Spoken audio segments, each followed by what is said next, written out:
Hello and thank you for watching. This is STSC back again with LEGO Transformers G1 Jazz.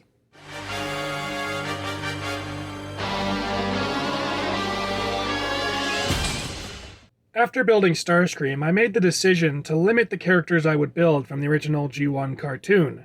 I decided I would only be building the big three from each faction, at least for now. For the Decepticons, the big three is pretty obvious. It's Megatron, Starscream, and Soundwave. But for the Autobots, it's a lot more debatable. Personally, I decided to include Jazz because in the original pilot for the cartoon, he was supposed to be the second in command, so that would kind of make him the Autobot equivalent to Starscream. So I decided to build him. I also wanted to try out a Carbot at this scale, and that presented some interesting challenges. Based on how small I wanted my Jazz to be when compared to my Optimus, I quickly realized I was going to have to make him a 5-wide car.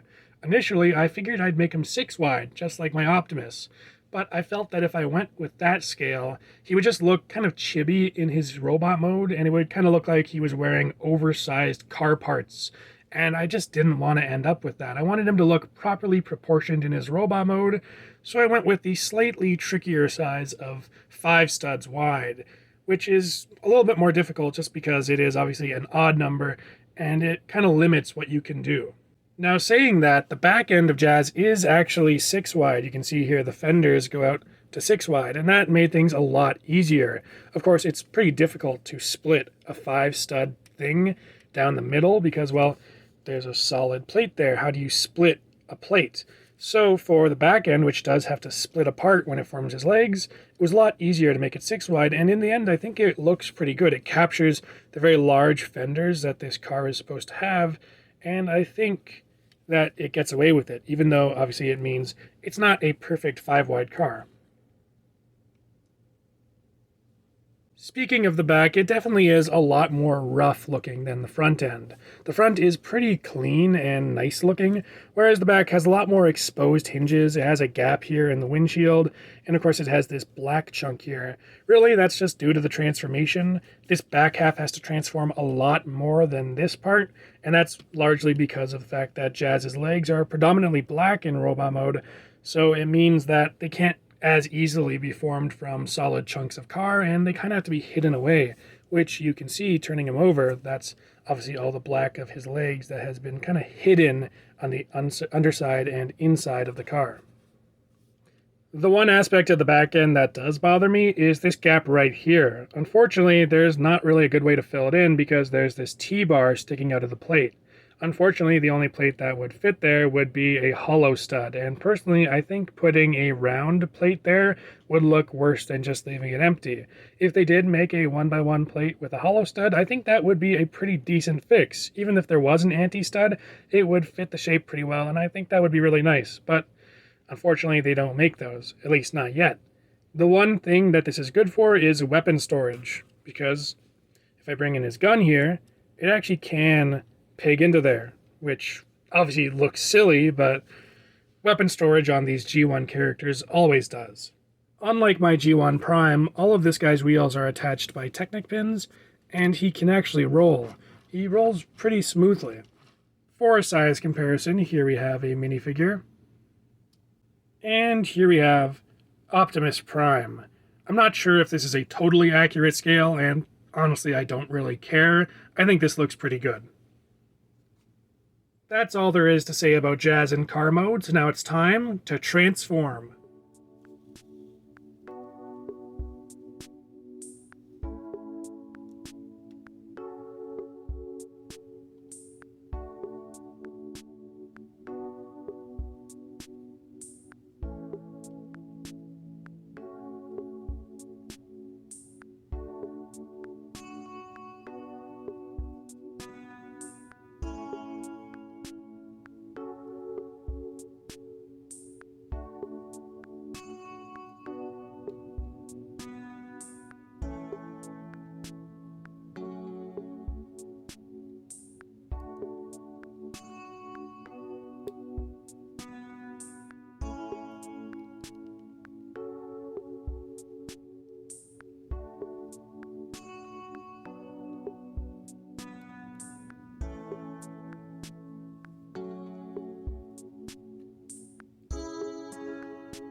And here we have Jazz in his robot mode. Probably the first thing you'll notice is that I've gone for the cartoon accurate style Jazz with no door wings. For all of my G1 builds so far, I've been leaning towards toon accuracy, so that was a pretty easy decision on my part. I also think it helps set him aside from other G1 Autobots, since a lot of them have door wings, and I think it's more unique for Jazz to not have them. It also meant that I could use the bulk from the doors to form his arms. All in all, I'm pretty happy with Jazz's proportions in this mode. I think it's really easy for Autobot cars to end up looking kind of bloated in the chest, but I think he wears the car hood pretty well. He does have a little bit of kibble on his back, but the backpack is pretty much animation accurate, and the spoilers on the backs of his legs I don't think stick out that much.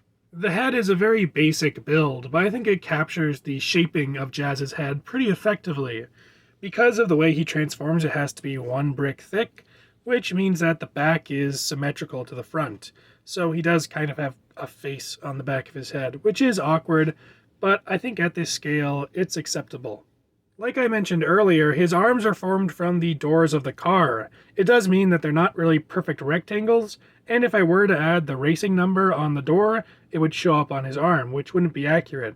But considering I knew I wasn't going to add the number, I figured this was a decent way of doing the transformation, and I think in the abstract form of Lego, it works pretty well. One sacrifice I decided to make in this mode is the decision to not have the front wheels fold in. Of course, on the G1 model, the front wheels just completely disappear, but trying to have them fold in would have required some kind of fragile armature or hinge system, and personally I wanted to keep the front of the car a little bit more solid. And in the end of the day, I don't think this looks particularly bad. I think it blends in pretty well, and I very rarely really notice them or find them to be an eyesore. I found the legs on this guy to be especially challenging. It was a real struggle to try and fit the thighs inside of the car, and eventually I came up with this idea of having the thighs actually form the back of the roof. Like I mentioned in car mode, it does end up with a couple gaps, but I think it's a pretty effective way of using the mass. I also really enjoy the way that the shins kind of flatten down to be the base of the car mode, and I think it's a really satisfying transformation. For size comparison, here we have a minifigure. And here we have Optimus Prime. As you can see, Jazz is pretty much dwarfed by Optimus. Scale is pretty liquid in the G1 cartoon, and while doing my research, I saw a lot of screenshots where Jazz was pretty much the same height as Optimus, but I didn't want to do that, and when I consulted scale charts, a lot of them depicted him at around this height, so I went with this. He might be a little too small, but personally I really like it, and it also means that there's a lot of space and wiggle room for other Autobots, so I can get a nice kind of gradient of height for, say, larger characters like Inferno or Ironhide. I only built one accessory for Jazz, and it's the blaster I showed off earlier in the video. It can simply stud into his hand. For articulation, Jazz's head can look left and right. You can kind of fiddle with the transformation joint to make him look up, though he can't really look down at all. At the shoulders, he has a universal joint, though it is a little bit awkward in how it's placed. You can see the pivot point is all the way back here, and to get the proper posture, it is angled up like this. So as it rotates, it also kind of raises the arm and shifts it backwards like this, which is a little bit awkward, but it still works most of the time. Then, of course, there is a hinge for outward movement, a elbow joint in the bicep, which is more for transformation, then a proper elbow joint, a swivel under the elbow, unfortunately there's no bicep swivel, and then a hinge at the hand. In the legs, he has universal hips, which can go back, forward, as well as outward. Then in the knees, he has a ball joint, which can get a little under 90 degrees, as well as swivel. And at the ankle, he kind of has an ankle pivot. Unfortunately, the fender moves with it, which can look okay when used just ever so slightly, but when you get into deeper pivots, it starts to look a little bit funky. Jazz was a very fun character to build, and definitely a much more challenging project than I initially assumed. Going in, I didn't realize how small a carbot would actually have to be at my scale, And when I had to restart at 5 wide, it really changed things and made it a lot more tricky to figure out. In the end, I'm really happy with what I came up with, especially how tiny and compact he is. Of course, going forward, not every Carbot has to be 5 wide. I just felt like it was necessary for a character like Jazz. But if I were to say build a character who turns into a muscle car, I might up it to 6 wide. In fact, maybe I already have, as a little sneak peek for what comes next. That's all I have to say for now, so I'll see you next time.